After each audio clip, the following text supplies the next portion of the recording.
What's up, fellas? It's your boy Darkel. We coming to you from the rig with a little informative video. Guys, this is for people that have a 90 something Freightliner, or just a Freightliner Classic in general. I mean, it might work for other trucks, but if you have a Freightliner Classic and you're noticing that you're getting your AC drip, you know, all trucks have a drain for your AC, you know, the condensation. It drains down a pipe, it comes out the bottom and falls down to the street. That's where you see that little drip of water always underneath your truck. So all trucks have this. So the Freightliner Classic, my Classic, had an issue where that drain gets clogged up and it backflows, and what happens is that can get up in your filter. But my truck actually has a leak that I had in the past that I fixed. I didn't do it right, and I'm doing it again, so I'm just going to document it. So if you're getting water in your truck leaking from underneath the dash on the passenger side, this is where it's coming from, guys.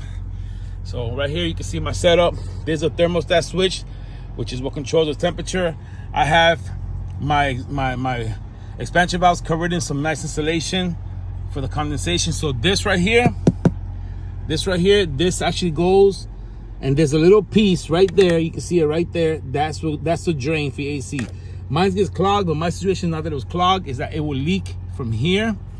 This thing right here separates, and this is the fix that I did now. You can see I have 1, 2, 3 new screws on there with little nuts in the back, like right there. And this is just a quick fix because, you know, I'm not gonna buy that whole part. Mine's separated from me before, and all I did was put silicone on there that was clear, what you can see right here, the clear stuff. And you know, eventually with time, you can see it all up in here. It did the job for almost a year, but eventually it separated here. So what I did was that I tapped 3 holes to accommodate 632 screws, and I got the little 632 screws and nuts. About all you need is a 1-inch screws. You tap 3 holes there. But before you do that, I use some of this stuff right here, flex paste. Not the spray. Don't get the spray one. You want to get the paste. It comes in white or black. I went with the black because everything is black.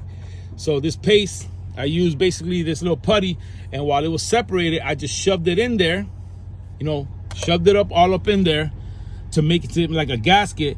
And when I push the screws through, you can see how I actually push some of it out. And now I'm just gonna come through and I'm gonna smooth it out, and I'm gonna cover everything. I'm gonna do this whole section here to stop this. So now what'll happen is the water it'll come down through here, and it'll drain down where it's supposed to drain. Because right now my floor is wet because it was just catching right here, and instead of going down, it was just leaking out through here. And it's possible that this is clogged, so I'll have to check that. But if I see that it's not dripping down and it's not dripping inside, then I know it's getting backflowed, which means that then I'll have to probably come up with some kind of funnel or something to change this out. So that's what it is, guys. I'm gonna go ahead and patch this up and I'll let you guys to see what it looks like once I got it all patched up and sealed up. There we go. All right, fellas, here we go. We are done. So let's take a look. Let me add the extra light right here.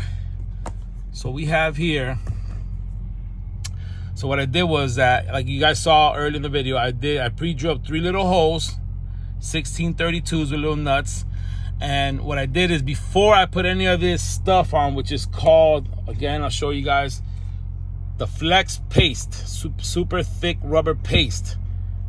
All right, I jammed it all up in there, and then when I put the screws through there, it was like squirting out the sides, so it actually made like a gasket, like a good seal. After I did that, I put a generous amount on there. Then I came back with some of this Gorilla crystal clear tape. And what I did was that I put it, you know, over the paste, over the black rubber paste. I put a long strip going from here all the way up, and I folded it on. It stuck real well because, like I said, I already had put a generous amount of this paste on there. Once I had the tape on there, I went and put another generous amount over the tape to seal it in. The tape is just an extra precaution, just make sure the water is not gonna come out through here no more.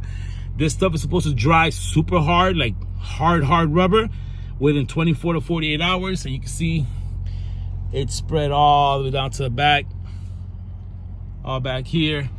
So that's it. I should have no more leaks coming out of there, like ever. This tends to get clogged up, that little tube right there, which is the overflow that goes down to outside. You could just stick something up there, you can unclog it, but that should solve the problem, guys. So there it is, fellas, guys. If you're getting water in your Freightliner Classic on the passenger side coming out from under the dash, most likely it's coming from there. A lot of times it could just be your lines. Like I had, if you see right here, I had to put all these rubber stuff on here with, like, you know, for the condensation. I bought like a special kind of condensation thing. It's like a soft, chewy, like a very gooey foam. and that works well. So I used to get water from the pipes. I don't have that problem anymore because it sucks it all up. My problem was here that it's separated. So you're either gonna have one or two. Either you're getting the water from the actual lines and you can just get some insulation. Some of that black AC insulation will work too.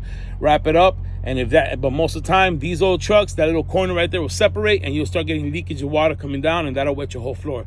Thank God that I haven't done my floor yet, because that starts leaking down there, and it just gets everywhere underneath the floor. Like my floor, I know it's wet all underneath the epoxy and everything. So thank God I hadn't put the new floor in. So we got this situated, and that's what it is.